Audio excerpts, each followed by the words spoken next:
Muy bien, buenas tardes. Vamos a dar inicio y hay un buen número. Y en primer lugar, quiero agradecerles por permitirme hacer la clase hoy día. Ayer, bueno, como ya están por terminar los residentes y yo soy coordinadora de residentes de la sede de justo de Ricardo Palma, entonces no podía pues dejar de asistir a la reunión que habían programado. Muy bien, entonces vamos a tratar de un tema muy de actualidad, ¿no? Incluso ayer se ha celebrado el día muchos de ustedes habrán escuchado por las noticias el día de la no violencia familiar, ¿no? Y dentro de la violencia familiar hay una población muy vulnerable que es la población infantil. Y también, pues, como ustedes saben, el maltrato a otra población vulnerable que es la mujer, ¿no? Entonces vamos a hablar sobre el maltrato infantil, las formas de maltrato. Y según la Organización Mundial de la Salud, se define como maltrato a cualquier acción, ¿no?, accidental o intencional en el trato hacia un menor de 18 años por parte de sus padres o cuidadores. Y esto les puede ocasionar daños de diferente índole. Puede ser daño físico o daño psicológico y emocional, que también es muy grave porque no se borran esas huellas del maltrato psicológico, pueden perdurar y mellar la capacidad integral del desarrollo del ser humano, ¿no? Pero también no solamente es cualquier acción que se cometa contra los niños desde recién nacidos hasta la etapa de la adolescencia, sino también la omisión, ¿no? Por ejemplo, el no pasarle la pensión a su hijo, el no reconocer al niño, el no darle el apellido, también es un acto de maltrato infantil, ¿no? Entonces aquí en esta diapositiva vemos eh, imágenes que llaman la atención, ¿no? Por ejemplo, en el extremo superior izquierdo vemos a un niño con evidente agresión física, ¿no?, que es un maltrato frecuente. Y como ustedes pueden observar, las lesiones son típicas, ¿no?, de agresiones. Generalmente es con el puño o con cualquier otro objeto que pueda hacer daño, ¿no? Entonces las lesiones quemóticas de los ojos, la rotura de dientes, la rotura del tabique nasal, las lesiones en el macizo facial suelen ser producidas por maltrato infantil, ¿no? El maltrato psicológico, bueno, desde el ser ignorados, ¿no?, que no les presten atención, el abandono social también es parte del maltrato psicológico, ¿no? El maltrato, el abuso sexual y el exponer a las niñas a la trata de personas, como vemos aquí, ¿no? Entonces, como ustedes ven, estos niños suelen ser muy tristes, deprimirse con facilidad, y luego esa depresión la trasladan a una agresión. Entonces muchos de los adultos o adolescentes delincuentes han sido niños maltratados en la infancia, ¿no?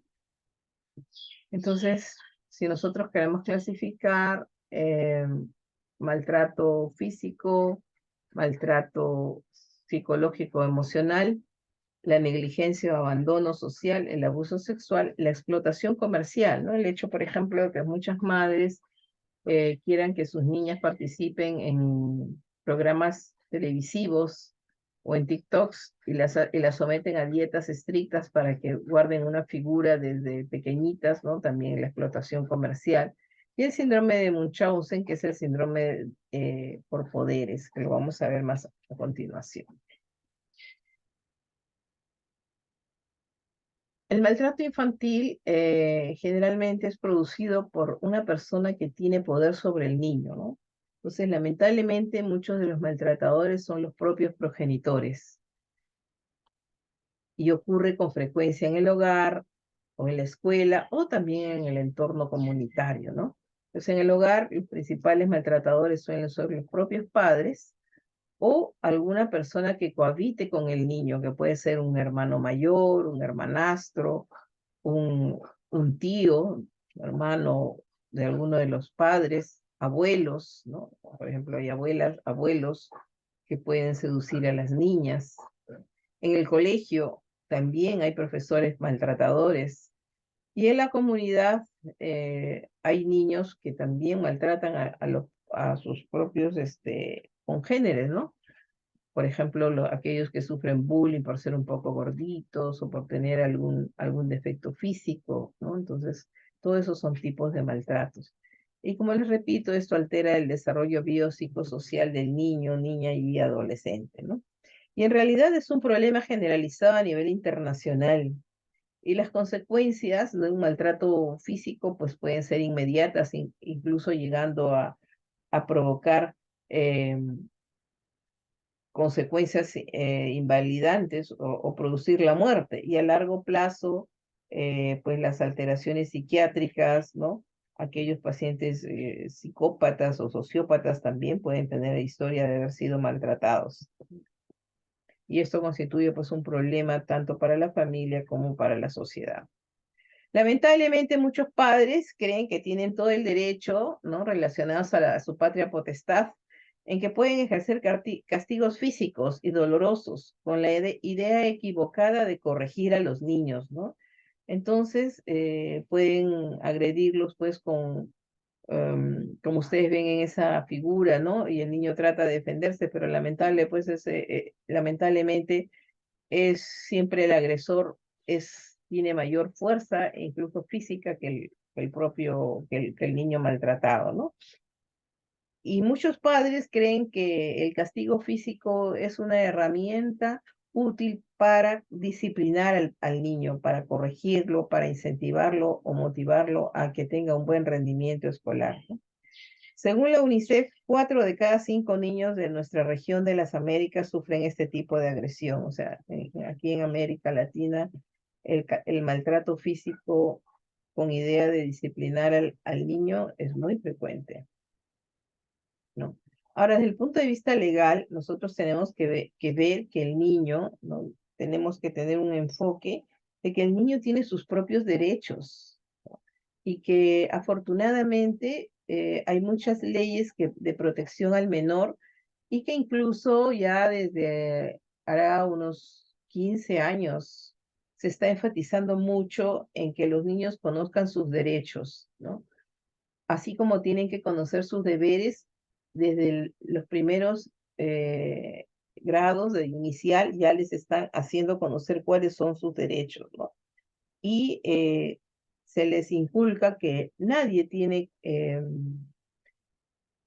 el derecho de agredirlos, ¿no? Entonces, ya incluso hay líneas telefónicas y organizaciones de diferente índole en la comunidad, ONGs, UNICEF, iglesias, parroquias, ¿no? Que están prestando mucha ayuda para que el niño pueda solicitarla y abandonar o ser separado del hogar donde recibe maltrato, ¿no?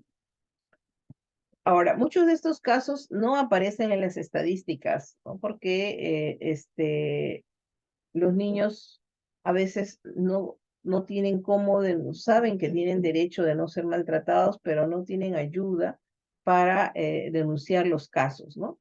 Pero nosotros podemos ver las noticias que a veces son los vecinos, ¿no? Que denuncian cuando ven, por ejemplo, que un niño, sobre todo un niño con retardo mental o un niño que es agresivo, es amarrado o es sometido a castigos físicos en su domicilio, pues los vecinos escuchan los llantos de los niños, son los vecinos los que ponen en alerta a las autoridades y denuncian a los padres, ¿no? Bueno, en el año 2019, miren, hubo 55.565 casos de violencia reportados en los centros de emergencia mujer. En todos los distritos y en todas las comunidades hay centros de emergencia mujer que funcionan las 24 horas, donde se pueden hacer las denuncias, ¿no? Algunos funcionan dentro de las comisarías y otros son locales municipales o locales que están dentro de la comunidad, ¿no?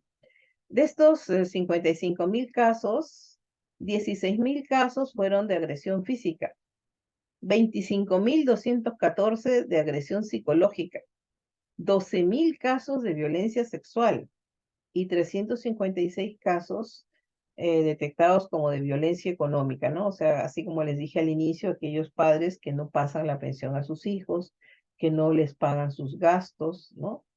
Eh, em, el, el menor de edad y hasta los 18 años, incluso hasta los 21 años y que esté estudiando en la universidad, tiene derecho a que los padres les paguen sus estudios.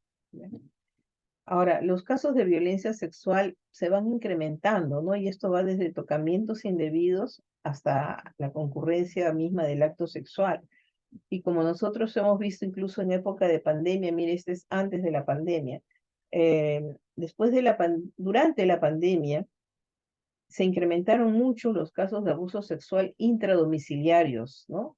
Con incremento notable de los embarazos adolescentes y los hijos de madres adolescentes también suelen ser niños muy maltratados, ¿no? Porque la niña no, o la adolescente no terminó de desarrollar y al no tolerar esta frustración de ver truncada su proyecto de vida, entonces ¿con quién se desquita esta niña? Con el producto de su embarazo, ¿no? De su gestación. Bueno, vemos pues entre el incremento que hubo entre el 2016 y el 2022. Durante el 2020 y 2021 por pandemia no hubo estadísticas, ¿no? Pero del 2016 en 6 años se ve cómo la violencia física incrementó de 7.867 casos en todo el año, ¿no? A que solamente en un trimestre, ¿no? Eso si nosotros lo extrapolamos a todo el año, porque eso es del primer trimestre, hubo 9.190 casos en el 2000, de enero a abril del 2022. O sea que más o menos los casos se habían casi cuatriplicado, quintuplicado, si lo extrapolamos a todo el año, ¿no? Porque esto es de enero a diciembre del 2016, hubo 7.867 casos.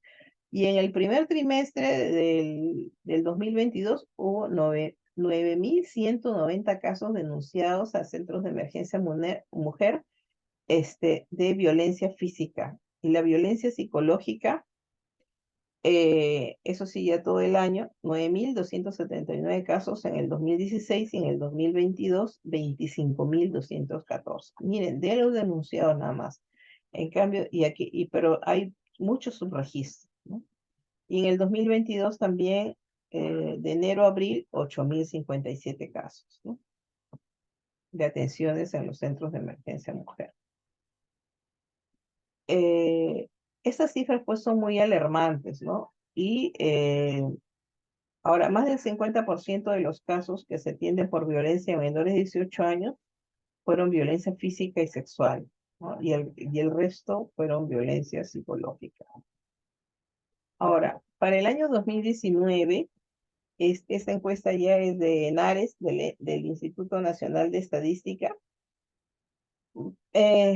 Por encuestas que se hicieron en colegios, el 74% de niños peruanos de todos los estratos socioeconómicos de 9 a 11 años habían sufrido algún grado de violencia física o psicológica, ¿no? Y el 81% de adolescentes peruanos entre 12 y 17 años también habían sufrido violencia física o psicológica, ¿no? Estas fueron encuestas que se hicieron en el año 2019 en colegios tanto particulares como nacionales a nivel de Lima y de provincias, ¿no? Y estos fueron los resultados. O sea, son cifras demasiado alarmantes.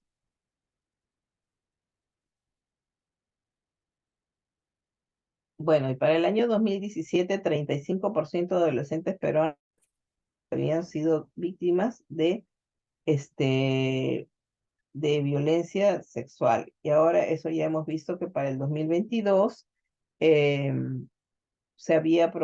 eh, más o menos se había incrementado a 50%, ¿no? Esas imágenes no son raras para nosotros, ¿no? Muchas veces las hemos visto en programas de televisión.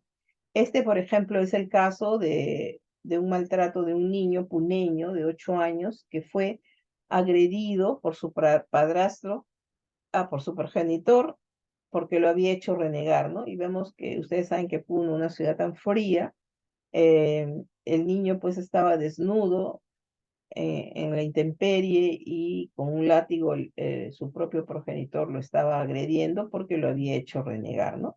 Y vemos pues las lesiones que tiene esta pobre criatura que no debe tener más allá de 10 años, lesiones equimóticas antiguas y lesiones recientes, ¿no? En todo el cuerpo. En Villa María del Triunfo, ¿no? Gracias a una denuncia que hicieron los vecinos, pues rescataron a un niño que había estado atado a un tronco, ¿no? Que este era un niño autista y la madre lo había encadenado. Bueno, después, afortunadamente, algunos niños sí reciben eh, justicia cuando se castiga a las personas que le provocan el maltrato, ¿no? Por ejemplo, en el año 2018, la Fiscalía del Cusco anunció que había pedido prisión preventiva contra un sujeto que era el padrastro de un niño menor de 4 años, ¿no? Y como vemos, este niño tenía fracturas de ambos miembros inferiores. Bueno, el maltrato infantil puede ser intencional o no. O sea, muchas madres, bueno, dentro de los progenitores, la madre es la principal maltratadora, ¿no? Porque generalmente es un círculo vicioso. Las madres son maltratadas por sus parejas, ¿no? Pueden ser los padres biológicos o no del niño, pero dentro del entorno familiar cohabitan a veces con el niño, con el padrastro, ¿no? Y entonces, a veces la madre no se da cuenta y agrede a su hijo, ¿no?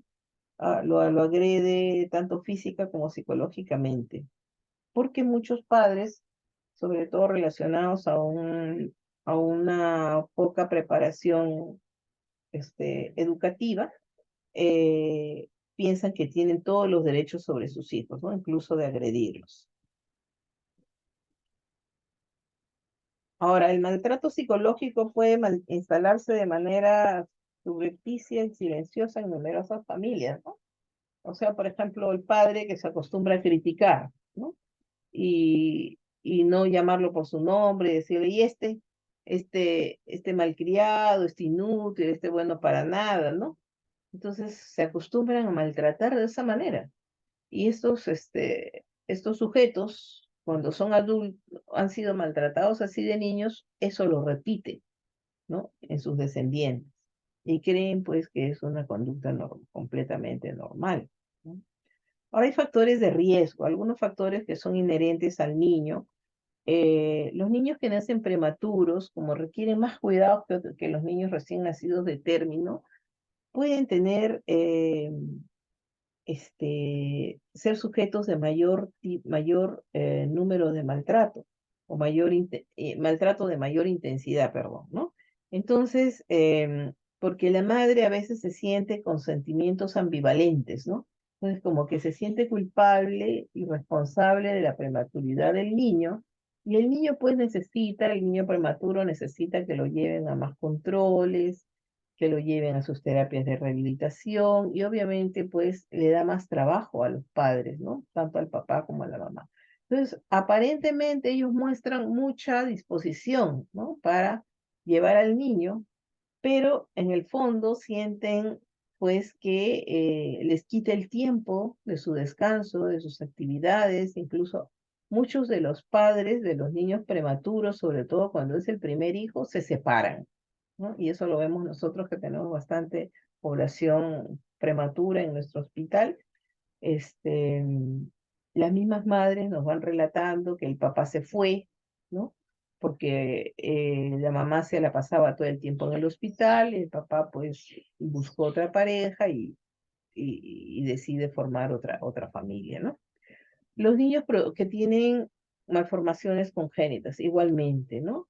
Ahora, los niños, depende, pues algunos tienen malformaciones congénitas muy severas, malformaciones anorrectales, malformaciones cardíacas que requieren intervenciones quirúrgicas, que continuamente requieren citas con frecuencia, ¿no? Llevarlos a los establecimientos de salud, también son niños maltratados. Los niños con parálisis cerebral, igual, ¿no? Los niños que tienen enfermedades crónicas, ¿no? Los niños, por ejemplo, con enfermedad renal crónica, con hepatopatías crónicas, con enfermedades neurodegenerativas, ¿no? Este, sufren tanto de maltrato físico como psicológico, ¿no? Los niños con una población muy afectada son los niños que tienen déficit de atención e hiperactividad, ¿no? Esos son maltratados tanto en el ámbito del hogar como en el ámbito del colegio, ¿no? Porque son niños, pues, que son muy impulsivos, hiperactivos, no respetan, no respetan las indicaciones, ¿no? Por su impulsividad, pues quieren siempre estar en primer lugar, empujan y entonces son burlados de sus compañeros. También los hijos adoptados o hijastros, ¿no? Porque los hijos adoptados pueden sufrir otro tipo de maltrato, por ejemplo, la sobreprotección, ¿no? Y bueno, y los hijastros, pues, ¿no? También son un factor de riesgo para recibir maltrato producto de embarazos múltiples, ¿no? Los niños con problemas de aprendizaje o que tienen otras discapacidades psicomotoras. Ahora, los factores extrínsecos al niño, pero sí están relacionados al entorno familiar.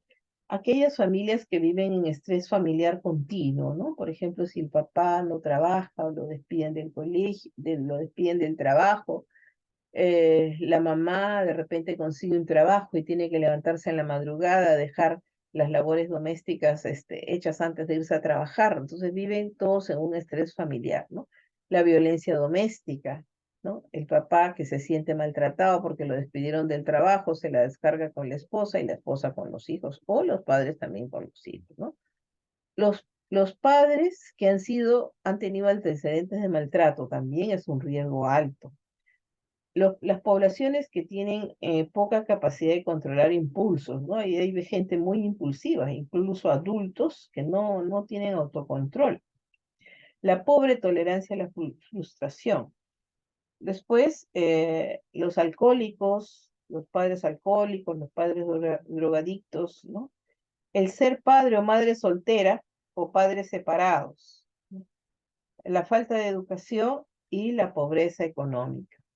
Ahora, también hay factores de protección, donde nosotros vemos niños felices, niños que son bien protegidos y que suelen ser, pues, seres, adultos ya bien desarrollados, felices, ¿no? Aquella familia que decidió constituirse, en base al amor, ¿no?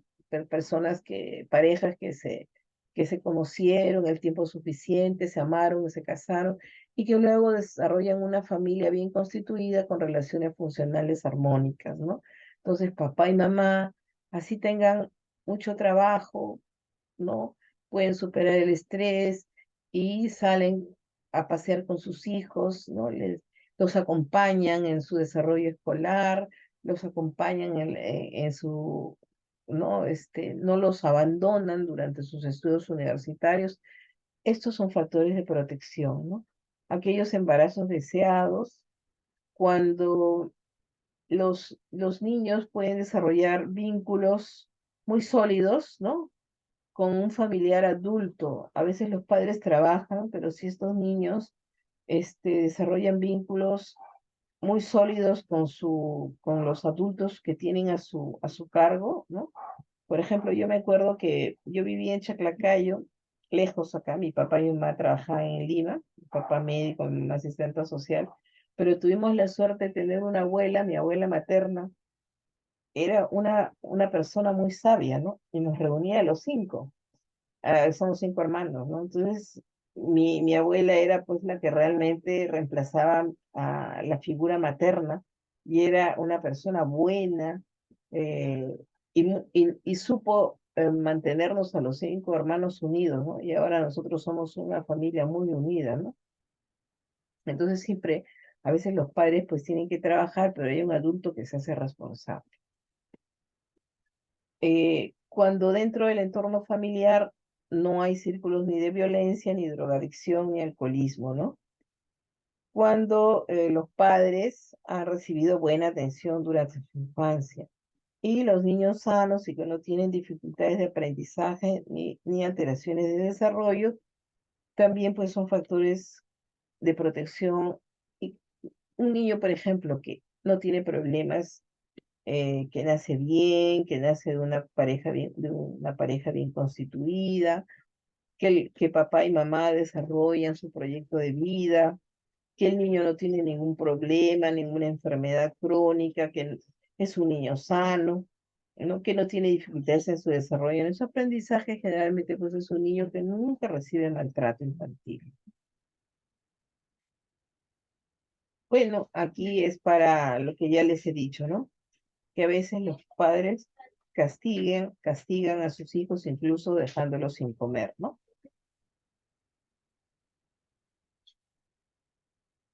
Ah, ya. Bueno, entonces si nosotros hacemos estadísticas, ¿no? Vemos aquí que el tipo de violencia infantil, en cuanto al de tipo económico, el 100% son los progenitores, ¿no? En los niños menores de 5 años, ¿no? De 6 a 11 años siguen siéndolo, por claro, porque estos niños, los niños hasta la adolescencia dependen 100% de sus padres. Ahora hay niños que sus padres no los asisten y que salen a trabajar ya desde los 12 años, ¿no? La violencia psicológica igual siguen siendo los padres, ¿no? En todas las edades, los principales agresores. Igual que en la violencia física, en cambio en la violencia sexual, acá es diferente, ¿no? El propio padre o la propia madre es muy raro que lo hagan, que hagan violencia sexual contra sus hijos, aunque de todas maneras nosotros vemos pacientes sociópatas o psicópatas que pues hacen, sí agreden sexualmente a sus hijos, ¿no? Incluso, por ejemplo, yo leí un artículo que el hecho de que los padres eh, no tengan el pudor de tener relaciones maritales dentro de los hijos ya también es una agresión sexual, porque van despertando el deseo sexual en el niño, ¿no? Bueno, vamos a desarrollar el maltrato físico, ¿no? Maltrato físico puede ser infligido, ¿no? Como vemos ahí, por la propia mano del padre o mamá, en este caso, una mamá que está pegándole con la mano a su hija, y también pues incluyen arañazos, pellizcos, ¿no? O con objetos que usualmente usan, entre comillas, para corregir, ¿no? Correa, látigo, cables, sogas, zapatazos, con un bastón, ¿no? Yo he visto abuelitos que quieren pegarle a sus hijos, a sus nietos con el bastón, ¿no? O también en el colegio, cuando mantienen a un niño, pues, o lo obligan a que se mantenga en una posición, incómoda o indigna, ¿no? Yo me acuerdo que, en la época que yo estaba en el colegio, castigaban a una niña que era traviesa, pues, como ella sola, y ahora ya pues sé que es una niña que era hiperactiva, con déficit de atención, que se paraba, se agarraba las loncheras de todo. Bueno, siempre, ¿cuál era el castigo? La mandaban al rincón, una hora arrodillada, o escuchar la clase de rodillas, imagínense ese maltrato escolar, ¿no? Obligaban a una niña a mantenerse de rodillas para que obedezca o para que haga las tareas. Otros jalones de oreja, jalones de cabello, ¿no? Empujadas, puntapiés, o empujarlos al suelo, ¿no? Ahora, estas lesiones casi siempre son típicas, ¿ya? Cuando llegan, nosotros tenemos que sospechar cuando llegan los niños a sala de urgencias o emergencias o a cualquier establecimiento de salud, este, con historias inverosímiles, ¿no? Por ejemplo, el niño que dicen que se cayó de la escalera, que se rodó la escalera, y bueno, pues las lesiones no son típicas, ¿no? Cuando uno se cae de la escalera, generalmente no se cae de cara, ¿no? Entonces, por ejemplo, este niño, ¿no? Tiene lesiones quemóticas, también les expliqué, ¿no? Ya sabemos, pues, producto de objetos o de puñetes o de empujones, esas cosas no se explican como que se cayeron del andador o que se cayeron o se rodaron la escalera, ¿no? Por ejemplo, los ojos con equimosis, ¿no? Las fracturas óseas inexplicables o inusuales, ¿no? Las marcas de contusiones o hematomas, ¿no? Que donde dejan huellas las manos, los dedos, o objetos como los látigos, ¿no? Por ejemplo, este paciente que tiene, pues, huellas de latigazos, ¿no?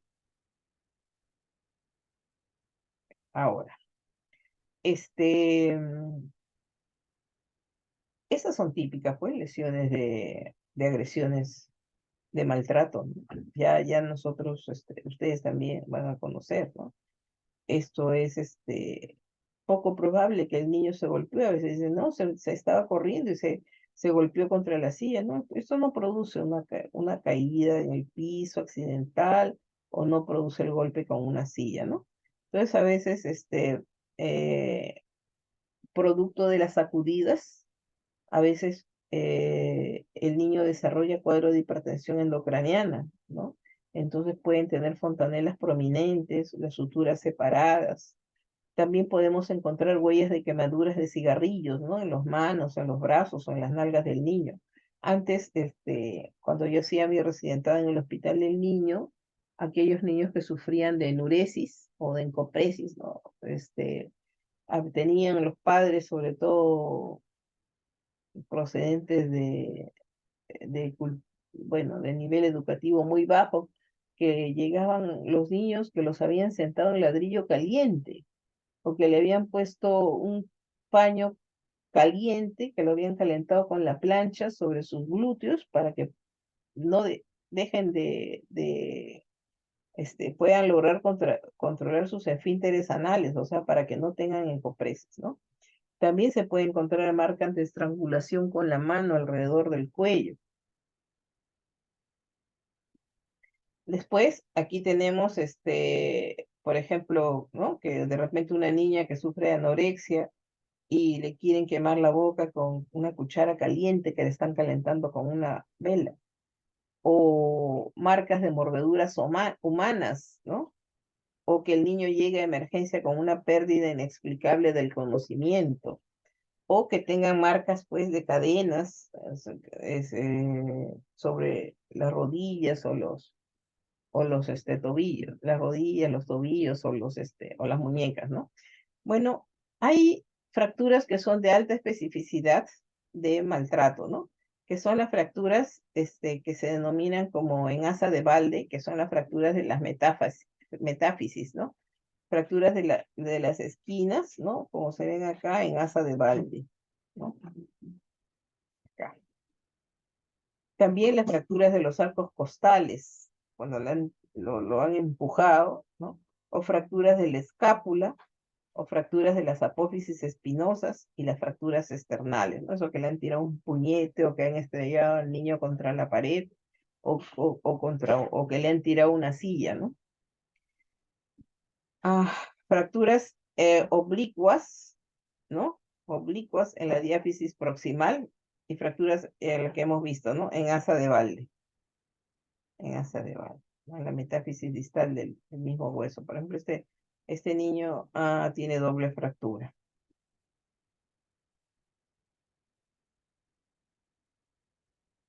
En cuanto a las radiografías de cráneo, también pues tenemos fracturas múltiples, ¿no? Fracturas lineales o fracturas estalladas, ¿no? Fracturas en las metáfisis, ¿no? Hace poquito nos llegó un niño, no hará ni un mes, que llegó a UCI, ¿no? Entonces, el niño llegó inconsciente, bueno, no, la mamá no decía que lo había encontrado así, pero ese niño pues era producto del niño, de un síndrome de niño sacudido, pero ese niño también era así como más o menos de un año o 2 meses, y había sido maltratado desde chiquito, pues porque tenía fracturas múltiples, ¿no? Entonces, el síndrome del niño sacudido son aquellas lesiones que se producen cuando hacen saltar al niño, ¿no? Lo levantan de los brazos y lo suben y lo bajan, ¿no? Entonces esto produce síndrome de aceleración y desaceleración, ¿no? A nivel intracraneano. Entonces se puede manifestar por presencia de hemorragias retinianas, hemorragias subaracnoideas o subdurales, ¿no? No se ve traumatismos externos, ¿no? Pero pues, hemos encontrado fracturas múltiples, ¿no? De la escápula, de los húmeros, y me acuerdo que ese niño era hijo de una pareja de policías, venía de Huánuco. Y bueno, pues hasta ahora ha sido hospitalizado con mucha secuela neurológica, porque ese síndrome del niño sacudido produce un edema cerebral y desgarros, ¿no? Entonces, la mayoría muere, pero ese niño ha sobrevivido y bueno, papá y mamá están presos. Bueno, entonces, ¿cuál es el mecanismo, no? Entonces se trata de que un niño generalmente comienza a llorar en forma descontrolada y hay una persona adulta que lo sostiene sobre el tórax y lo comienza a sacudir con la intención de que se calle o se calme, ¿no? Hace poco también vi una película este, sobre un niño que era hijo de una pareja de médicos que habían contratado una niñera inglesa, ¿no? Una niñera de 19 años que había recibido instrucciones y que eh, papá y mamá eran prácticamente catalogados de irresponsables porque se habían dedicado a trabajar y habían dejado a su niño en manos de una niñera en Estados Unidos, papá y mamá médicos, ¿no? Y habían llamado a la mamá porque el niño no se despertaba.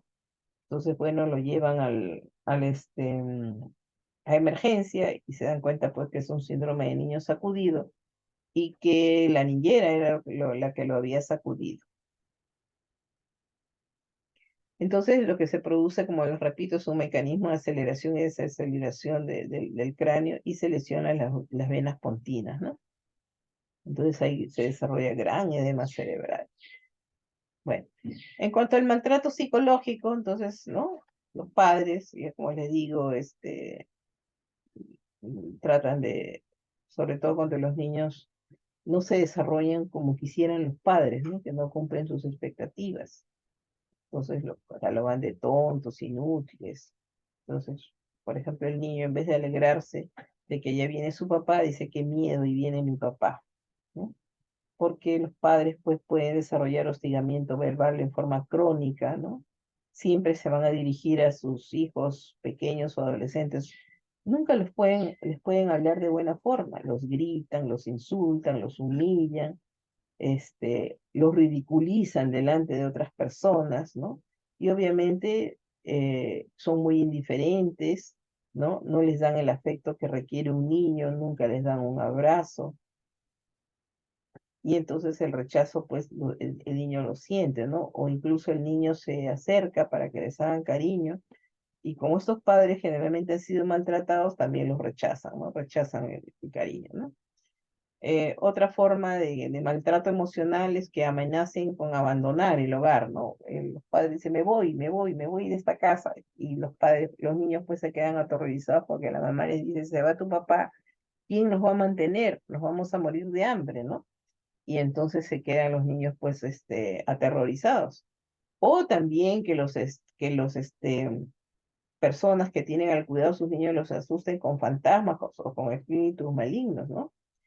Este, recordemos pues que los principales modelos de autoestima de los niños son los propios padres, que son los que deberían brindar afecto, aprobación y reconocimiento. Y obviamente hay que ser cautos en llamar la atención porque tampoco no es que se deje que el niño haga lo que quiera, ¿no? Ni el niño ni el adolescente, sino que hay que saber corregir con amor, ¿no? Y de esa manera se le va a dar estabilidad emocional, se fortalece la personalidad del niño y del adolescente, ¿no?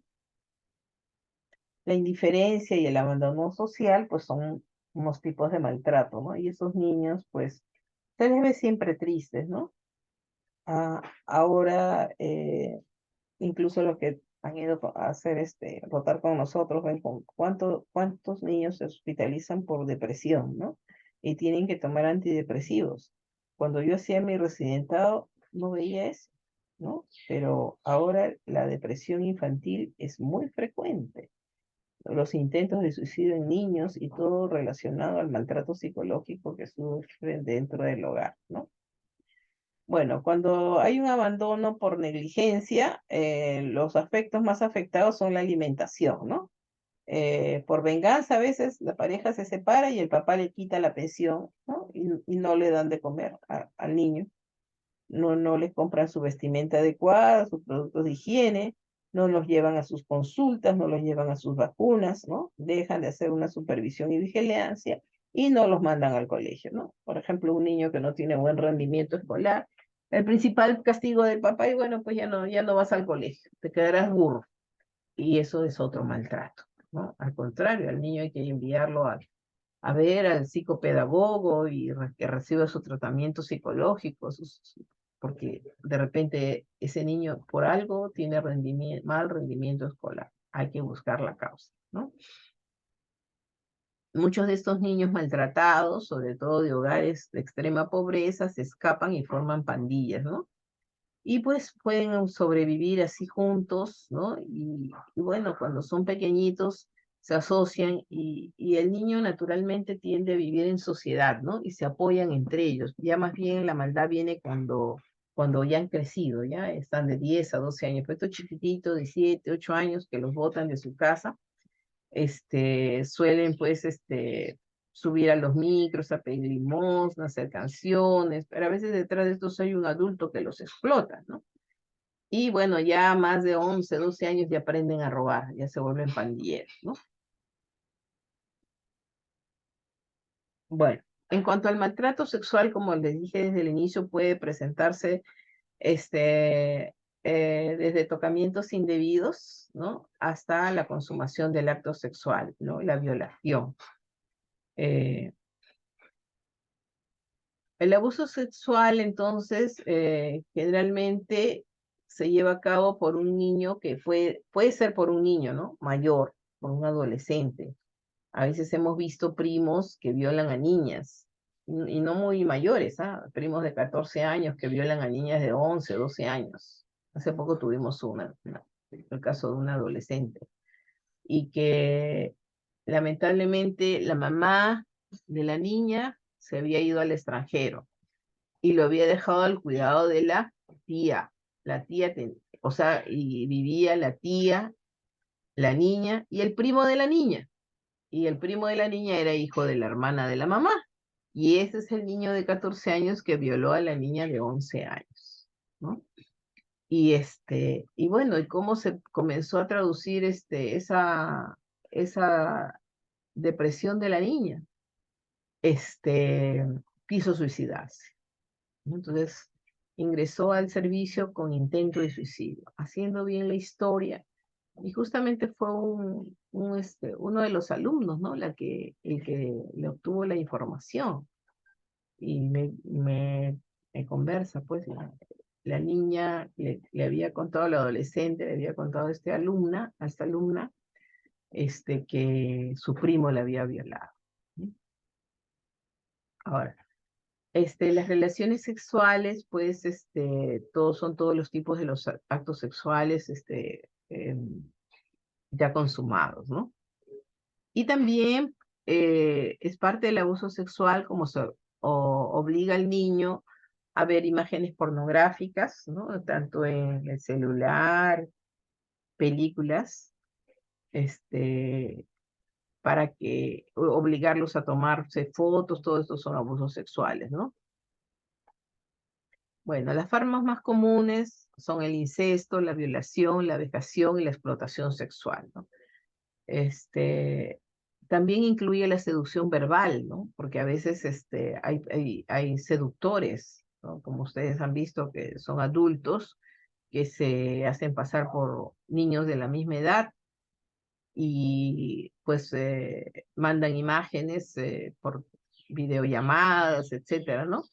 Eh, induciéndolo pues a un niño más pequeño a la masturbación o al exhibicionismo, con la idea de luego vender todas estas imágenes, ¿no? El maltratador, si es un maltrato, esto lo podemos ver ahora que hay tantas redes sociales. El maltrato puede ser a través de las redes sociales o también dentro del domicilio, ¿no? Cuando es dentro del domicilio, generalmente es un familiar del niño, ¿no? Cuando el progenitor tiene una pareja que no es el padre o madre de la niña, también, o del niño, también puede ser el principal sospechoso de abuso sexual. Y esto, pues, ¿no? De prostituir a las niñas, ¿no? Las tratas de personas también son este, muy frecuentes, sobre todo en la selva, ¿no? Que prostituyen a las niñas y las llevan, pues, a las zonas mineras, etcétera, ¿no? Bueno, ahora, en el colegio, también hay maltrato dentro del colegio. Bueno, estas son imágenes que un profesor le está dando un palmetazo a un alumno que de repente se portó mal, ¿no? Aquí es el maltrato es ejercido por los profesores, pero ahora que ya hay celulares que los niños este, filman pues los maltratos que hacen los profesores cuando les tiran un reglazo a sus compañeros, ¿no? Eso, ¿cuántas veces hemos visto por televisión esas noticias, ¿no? Profesor agrede a niño y es filmada por los demás compañeros y la destituyen, pues, porque no tienen ningún derecho de ejercer un castigo físico ni maltrato psicológico contra los niños, ¿no? Y también el bullying escolar, ¿no? Es un tipo de maltrato que lo hacen los mismos niños, ¿no? Y miren que este niño es un adolescente ya grandecito, incluso más alto que otros, pero de repente por algo se burlan, porque de repente salió desaprobado, no tiene buen rendimiento escolar, ¿no? El burro del salón, etcétera, ¿no? Bueno, el síndrome de Munchausen por poderes, ¿no? Esto generalmente es una enfermedad, consiste en inventar una enfermedad o producirla por la administración de sustancias o medicamentos no prescritos, ¿no? Generalmente el síndrome de Munchausen por poderes lo ejercen las madres, ¿ya? Y generalmente se trata de un niño en edad lactante o preescolar, ¿no? En la edad promedio de 3 años. Los síntomas y signos solamente aparecen en presencia de la madre, ¿no? Por ejemplo, nosotros teníamos una niña que detectamos que era un síndrome de poder, de Munchausen por poderes, que la mamá siempre decía que la llevaba pues, porque tenía fiebre, ¿no? Y obligaba a la niña, la hospitalizaba pues continuamente por fiebre prolongada. Y nunca se le encontraba nada, nada alterado, hasta que por fin una enfermera muy acuciosa, porque ella, la mamá no quería, decía que para evitar contagios, que la enfermera le tome la temperatura. En ese tiempo teníamos termómetros no digitales, sino los termómetros de mercurio. ¿Y qué hacía la mamá? La mamá calentaba y calentaba, ¿no? Calentaba con agua tibia una gasa y envolvía el termómetro, ¿no? Hasta que subía a 39 y se lo colocaba a la niña. Entonces la enfermera le decía, mire señora, discúlpeme, pero yo no puedo, su termómetro debe estar malogrado, porque yo le tomo la temperatura y su niña no está caliente. Cuando un niño está con fiebre, le decía la enfermera, cuando el niño está con fiebre se pone rubicundo, suda, ¿no? Y se siente mal, su niña está tranquila, solamente que usted le ha puesto el termómetro, yo le acabo de poner, tiene 36,5, usted le ha puesto y dice que tiene 39, no puede ser, señora. Entonces, y si no, deme su termómetro, que yo se lo voy a colocar, ¿no? Y entonces la enfermera se dio cuenta, pues, ¿no? Que la mamá esperaba que la enfermera pase toda su ronda. En ese tiempo había una enfermera que tomaba, pues, con los termómetros de mercurio, le ponía a cada uno y lo que hacía la mamá era el termómetro que le ponía la enfermera, lo sacaba y ella ponía el termómetro calentado, ¿no? Y nunca le encontrábamos nada a la niña. ¿Y cuál era la intención de esta mamá? Que cuando la niña se hospitalizaba, el papá venía, ¿no? Le engañaba al papá que la niña estaba con 39, que tenía que venir, que estaba muy grave, que incluso le pedía dinero porque le decía que no, que le tenían que hacer exámenes que no se hacían en el hospital. Y cosas así, pues, ¿no? Era la manera de la mamá, que, digamos, el método que tenía la mamá, la argucia, para tratar de que el papá de la niña, pues, se acerque, ¿no? A visitarlos. Em, pero muchas veces este síndrome puede llevar a una mortalidad hasta del 10 al 20%, ¿no? Porque este, vean esta mamá, ¿no? Muy parecida al caso que yo les cuento, ¿no? La mamá está con el termómetro y junto con el celular, seguro que exigiéndole al papá que vaya, ¿no? Entonces, la niña pues se la pasaba hospitalizándose porque la mamá decía, aseguraba que la niña tenía fiebre prolongada y algo, discutía con todos los médicos que qué exámenes más le iban a pedir, pobre niña, pues tenía que sacarle bastantes pruebas, ¿no? Porque nosotros nunca le encontrábamos nada al examen físico, entonces era una fiebre, aparentemente una fiebre sin foco, y se pensaba en hacerle los exámenes, pensaba de repente a debutar una neoplasia, y se le hacía tomografías, buscando pues enfermedades ocultas, ¿no? Resulta que era que la mamá le ponía el termómetro caliente, ¿no? Bueno. Entonces, ¿cómo hacemos el diagnóstico, no? Lesiones características que se presenten en piel y mucosas. Ya hemos visto las lesiones, ¿no?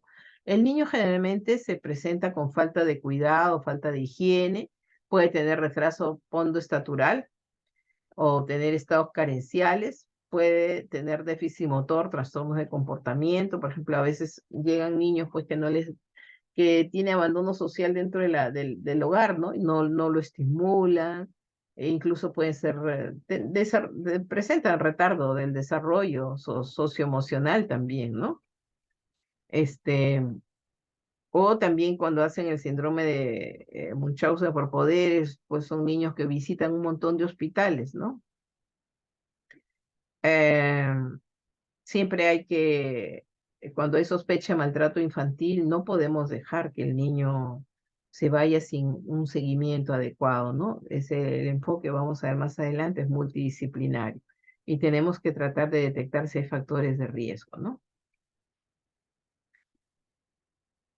Bueno, entonces, ¿qué consecuencias puede dar? Pues, ¿no? Ya hemos revisado que además de las secuelas físicas que desencadenan la agresión física, psicológica o sexual, pues estos seres humanos pierden la confianza, que los padres son los primeritos que tienen que lograr que el hogar les dé confianza, ¿no?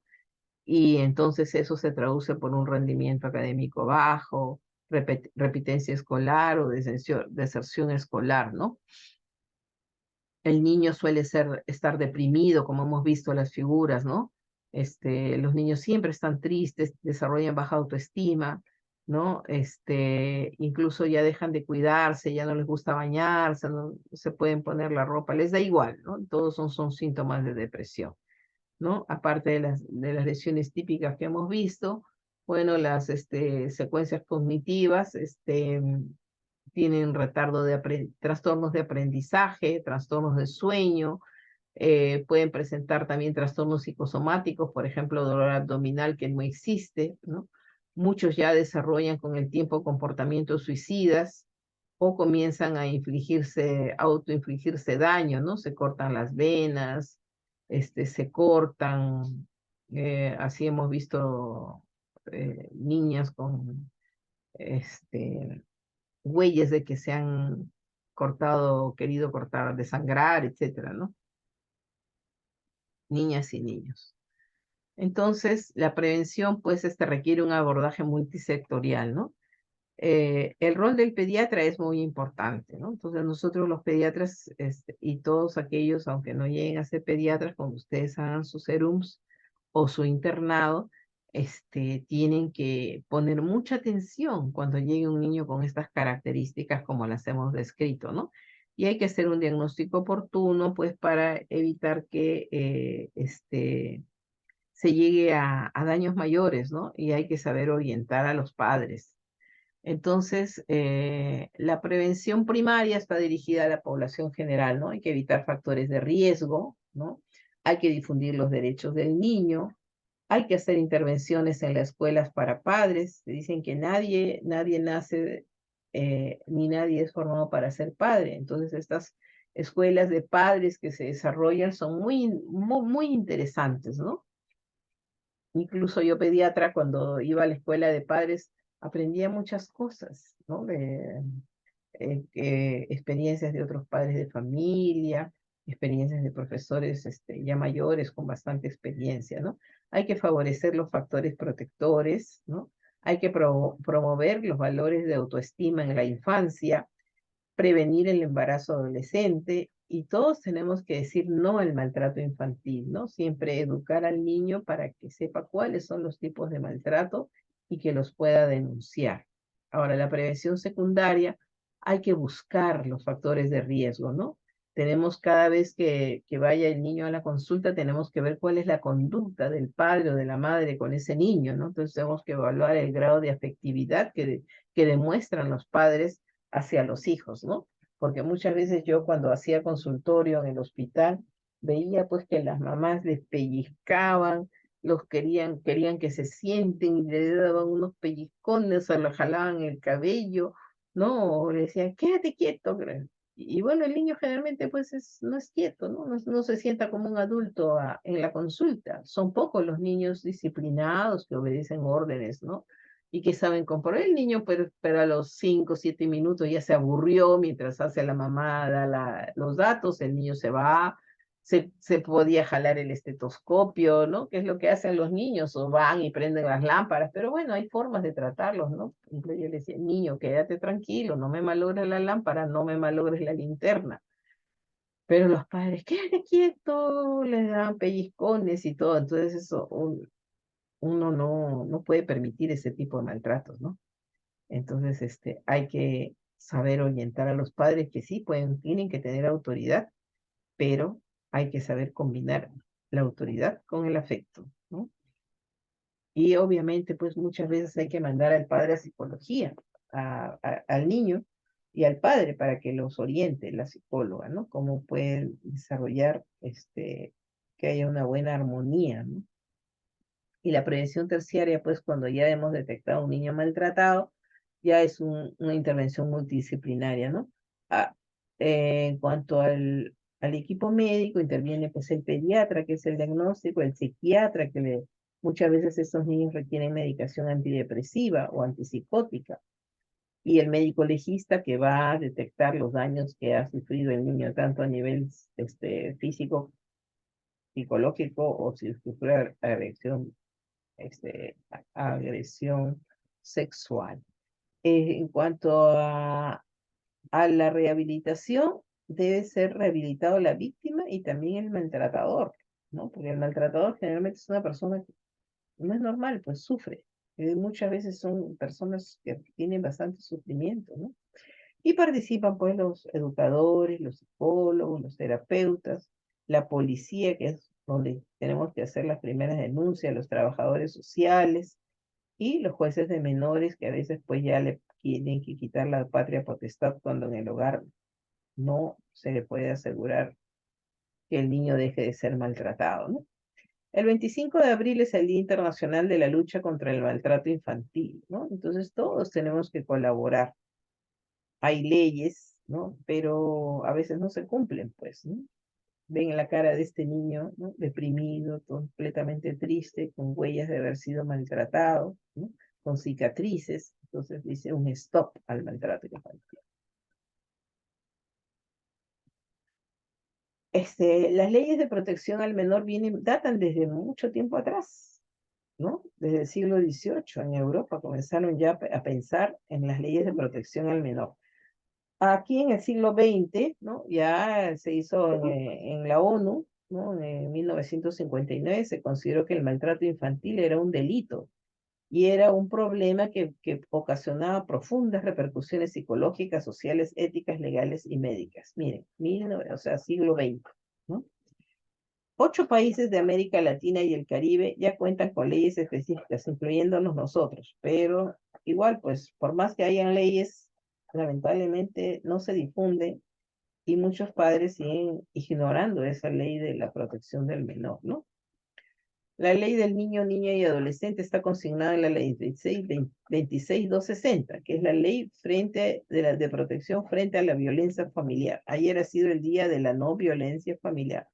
Y la ley 30403 prohíbe el uso de castigo físico y humillante contra niños, niñas y adolescentes, ¿no? Y es conocida como la ley del maltrato infantil. Pero todavía no está aprobado el reglamento. ¿Cuántas veces se han hecho desde 2019 que reúnen a los escolares, a los delegados escolares, pero todavía no está promulgado esta ley? El reglamento, perdón, la ley está promulgada, pero falta el reglamento. ¿Ya? Pero sí tenemos que saber que eso está prohibido y que el maltratador tiene sujeto incluso pena de cárcel, ¿no? Este, y con esta ley pues se busca prevenir que se continúe con prácticas equivocadas, ¿no? Ya. La ley 30466 establece parámetros y garantías procesales para la consideración primordial del interés superior del niño, ¿no? Y recientemente la Política Nacional de Igualdad de Género, todas ellas están orientadas a intervenir desde la familia, la escuela, la comunidad y otras instituciones en el marco de la Convención sobre los Derechos del Niño, ¿no? Que cumple pues ya 30 años desde que se ha sido suscrita, ¿no? Entonces siempre tiene que saber el niño dónde realizar una denuncia por maltrato infantil. Son en los centros de emergencia, de emergencia mujer, ¿no? Que hay en todas las comunidades. Hay instituciones de cooperación internacional como la UNICEF, ¿no? Que este, pide pues mucha ayuda internacional para poder actuar sobre las poblaciones más vulnerables, ¿no? Que son los niños y las mujeres.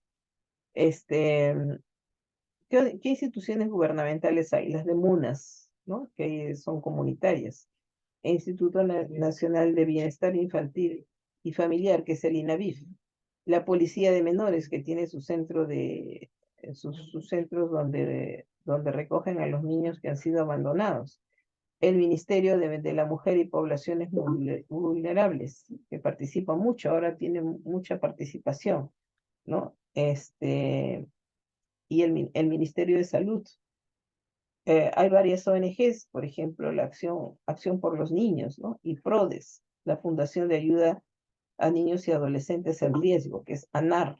Hay muchas instituciones que cooperan. ¿Qué penalidades hay para el agresor? Si el castigo no causa lesiones físicas con secuelas, lo consideran una falta y se sanciona con servicio comunitario. Pero si esto se repite, el agresor puede perder la patria potestad del menor, ¿no? En caso que el maltrato provoque lesiones leves, se sanciona con entre 3 y 6 años de cárcel.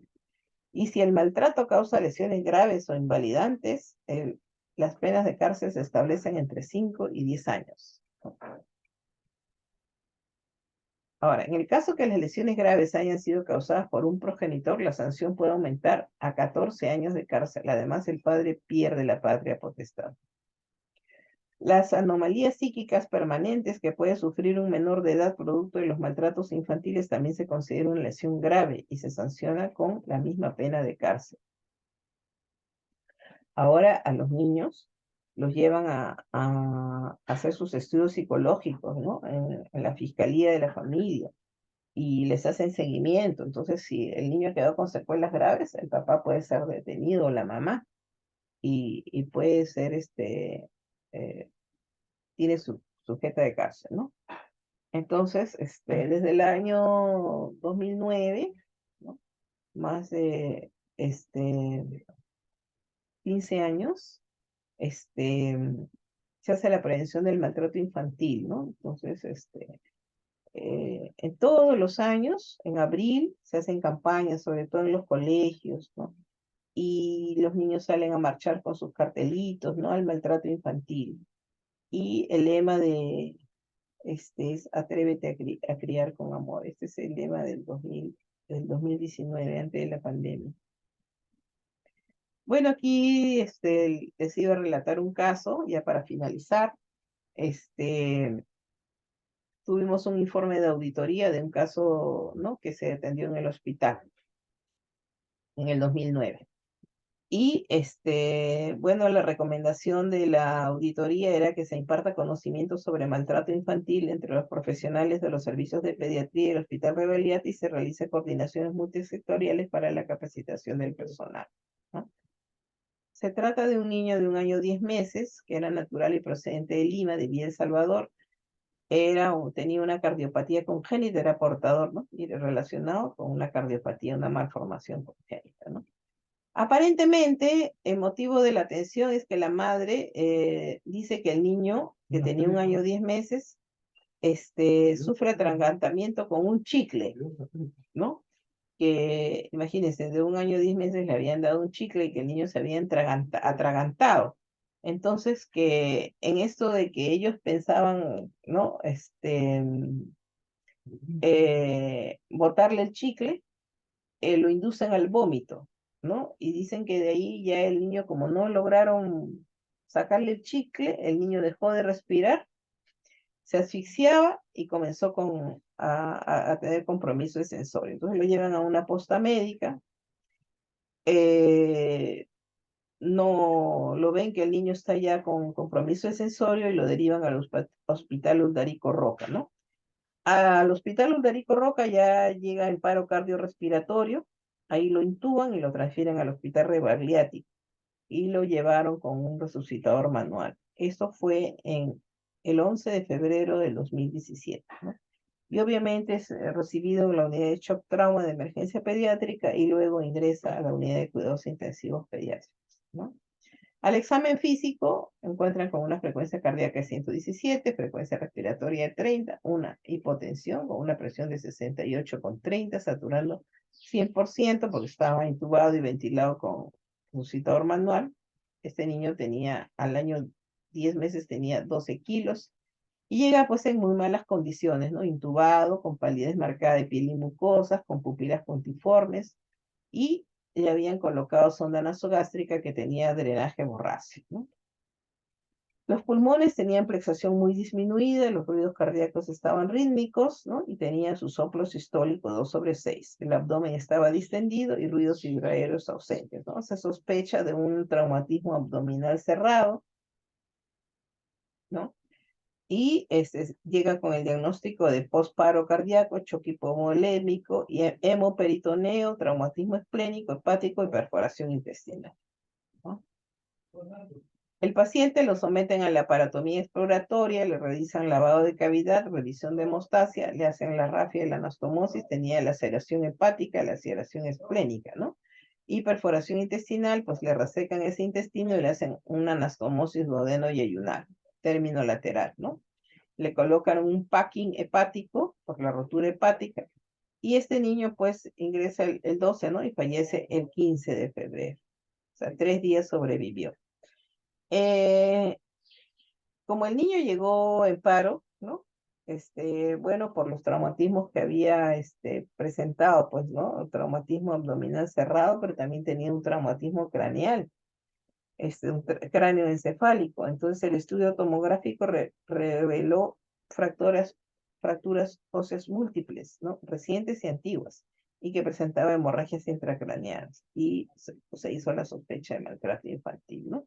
Tenía fractura de clavícula, fractura de húmero, fractura de diáfisis de fémur, tenía fractura, diástasis de suturas, ¿no? Y tenía fracturas lineales del cráneo, ¿no? Tenía hemorragias intracraneanas, ¿no? Hematoma subdural. Bueno, ese niño falleció en 3 días, ¿no?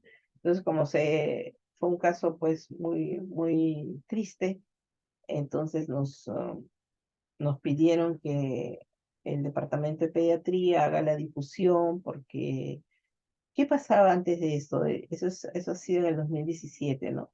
Muchos pediatras creen que no es su responsabilidad, creen que es responsabilidad del asistente social. O sea, a veces no se sabe cómo es el trámite, ¿no? Incluso este paciente que yo hago a UCI, el jefe de UCI me llama a mí y me dice, doctora, ¿cómo tengo que hacer? Entonces le digo, tenemos que hacer la denuncia policial, ¿y quién la hace? Y le digo, tiene que hacerle la oficina de asuntos jurídicos. Vamos, le acompaño yo al jefe de servicio de cuidados intensivos y me recibe pues una de las abogadas de la oficina de asuntos jurídicos que acababa de ser contratada, ¿no? Pero ella no conocía cuál era el tema. Ahí hay siempre una abogada que ve los problemas de los niños. Entonces me dice, bueno, hay que hacer la denuncia, pero no estaba muy al tanto la abogada, ¿no? Entonces, me comuniqué con el jefe de asuntos jurídicos y yo le dije, tienen ustedes que hacer la denuncia policial, tiene el policía que venir a hacer la constatación de estas lesiones de maltrato, tiene que informar a la Fiscalía de la Familia, el Ministerio de la Mujer y Poblaciones Vulnerables. Y así es como se procede, ¿no? Pero hay mucho desconocimiento de cuáles son los trámites. Y muchos pediatras prefieren no involucrarse, ¿no? Porque de repente los pueden llamar, sobre todo en el caso de estos niños que fallecen, ¿no? Los llaman a declarar, pero van como testigos nada más de los hechos, ¿no? En ese caso, que ese niño que falleció, nosotros seguimos el caso, ¿no? Ambos padres eran como de 22 y 23 años, terminaron en la cárcel. Era que el papá decía que se trataba de que el papá dudaba de la paternidad, de que él era el padre, ¿no? Entonces, el niño iba subiendo la escalera, lo empujó, ¿no? Y luego que el niño, en realidad lo quería matar, porque la mamá decía que el papá desconfiaba que él era el padre biológico del niño, ¿no? Entonces, cuando el niño se rodó las escaleras porque él lo empujó, ahí lo agarró a puntapiés, por eso que tenía laceración hepática, laceración esplénica, perforación intestinal, y pues pero no era la primera vez que lo habían maltratado, ¿no? Bueno, estas son, digamos, imágenes del Ministerio de la Mujer y de las Poblaciones Vulnerables, ¿no? Que cada 25 de abril hace sus campañas, ¿no? Dice que la correa, la mano y la regla sirven para... ¿La correa para qué? Para ajustar la ropa, ¿no? Es para pegar, ¿no? Las manos para qué sirve? Para dar caricias. Y la regla para qué sirve? Para hacer las tareas, ¿no? Entonces, sin pegar ni humillar, es hora de cambiar. Y todos tenemos que estar unidos contra el maltrato infantil. Bueno, quiero agradecerles por su atención y no sé si alguien quiere hacerme alguna pregunta.